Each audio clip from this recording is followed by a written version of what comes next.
सूर्योदय के ठीक बाद का समय है और 16 वर्ष का मोरी बनशीरो पहले से ही अपनी लंबी तलवार के साथ अभ्यास करने में कड़ी मेहनत कर रहा है।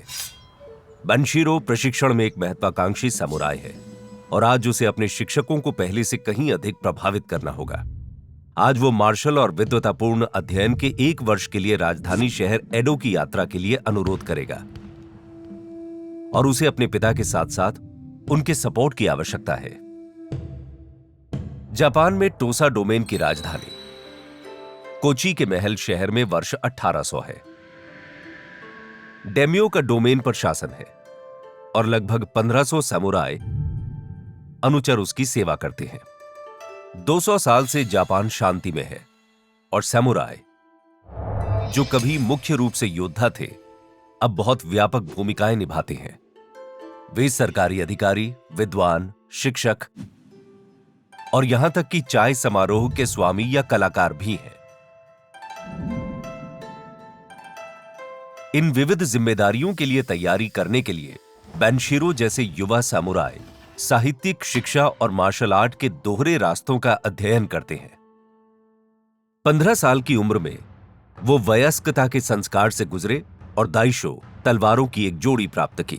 लंबी तलवार प्रशिक्षण और युद्ध के लिए है, जबकि छोटी तलवार का एकमात्र गंभीर उद्देश्य अनुष्ठान, आत्महत्या या सेपुकू करना है अगर वो खुद को, अपने परिवार या डायमियो का अपमान करता है। बनशीरो प्रसिद्ध समुराय मियामोटो मुसाशी को अपना आदर्श मानता है, जो एक प्रसिद्ध तलवारबाज थे जो 150 साल पहले रहते थे। लेकिन बनशीरो केवल उनकी तलवारबाजी का प्रशंसक नहीं है। मियामोटो मुसाशी एक कुशल सुलेखक और चित्रकार भी थे। यही असली कारण है कि बनशीरो एडो जाना चाहता है। वो गुप्त रूप से एक चित्रकार भी बनना चाहता है।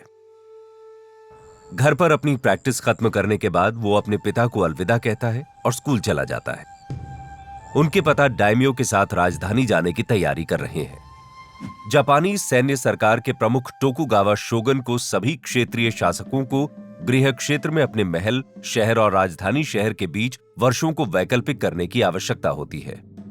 आगे पीछे की महंगी यात्राएं डायमियो को अधीन रखती हैं और उन्हें शोगुनेट को चुनौती देने के लिए अपने स्वयं के सैन्य बल बनाने से रोकती हैं। डायमियो की पत्नी और बच्चे पूरे समय राजधानी में रहते हैं, जहां वे उसकी वफादारी सुनिश्चित करने के लिए बंधक के रूप में हैं। लेकिन यह प्रथा सिर्फ डायमियो को प्रभावित नहीं करती, ये जापान में जीवन के अधिकतर रिदम को तय करती है।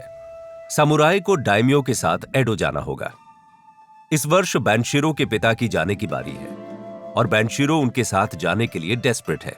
लेकिन यह देखते हुए कि वो अभी भी प्रशिक्षण में है, उसे अपने पिता और डोमेन दोनों से अनुमति की आवश्यकता होगी। स्कूल में बनशीरो का पहला पाठ तलवारबाजी में है। अपने शिक्षक की कड़ी नजर में वो अपने सहपाठियों के साथ जुड़ जाता है और उन दिनचर्याओं को अपनाता है जिनका वो अभ्यास कर रहा है। पाठ के अंत में वो प्रशिक्षक को एडो जाने के अपने अनुरोध को याद दिलाता है। प्रशिक्षक दिन की पहली मुस्कान बिखेरता है और बनशीरो को विश्वास है कि उसे उनका समर्थन मिलेगा। इसके बाद बनशीरो दोपहर में अपने अकादमिक पाठ्यक्रमों से पहले तीरंदाजी, घुड़सवारी और तैराकी का अभ्यास करता है। पाठ्यक्रम में कन्फ्यूशियन फिलॉसफी, नैतिकता और इतिहास पढ़ाया जाता है। जब प्रशिक्षक उसे बुलाता है तो वो तुरंत प्रतिक्रिया देता है, जिससे उसके अभियान के लिए एक और समर्थक सुनिश्चित हो जाता है। दिन के अंत तक बनशीरो को विश्वास है कि उसका औपचारिक अनुरोध स्वीकार कर लिया जाएगा।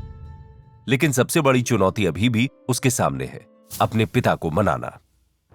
उनके पिता का मानना है कि मार्शल आर्ट साहित्यिक कलाओं से अधिक महत्वपूर्ण है, इसलिए बनशीरो अपनी आर्टिस्टिक महत्वाकांक्षाओं का उल्लेख नहीं करते हैं। इसके बजाय वो प्रसिद्ध तलवार प्रशिक्षकों के बारे में बात करता है, जिनके साथ वो प्रशिक्षण और शिक्षण प्रमाण पत्र कोची में अपने पेशेवर संभावनाएं बेहतर बनाने के लिए अर्जित कर सकता है। फिर वो अपना अंतिम सबसे मजबूत तर्क देता है। यदि वो इस बार जाता है और सफल होता है तो उसके पिता सेवानिवृत्त हो सकते हैं और भविष्य में उसे भेज सकते हैं। ये आखिरी बिंदु है जो अंततः उसे सहमत कर देता है। बनशीरो के पिता उसे ड्यूटी के दौरे पर ले जाने के लिए सहमत हो गए। राजधानी शहर की हलचल में बनशीरो को अंततः चित्रकार बनने की अपनी सीक्रेट महत्वाकांक्षा को पूरा करने का अवसर मिलेगा। इन वीडियो में से किसी के साथ प्राचीन जापानी संस्कृति के बारे में सीखना जारी रखें। आप शांति खोजने की अपनी यात्रा पर एक शिंटो विद्वान का पालन कर सकते हैं या सीख सकते हैं कि ग्योटाकू की शैली में नक्काशी कैसे करें।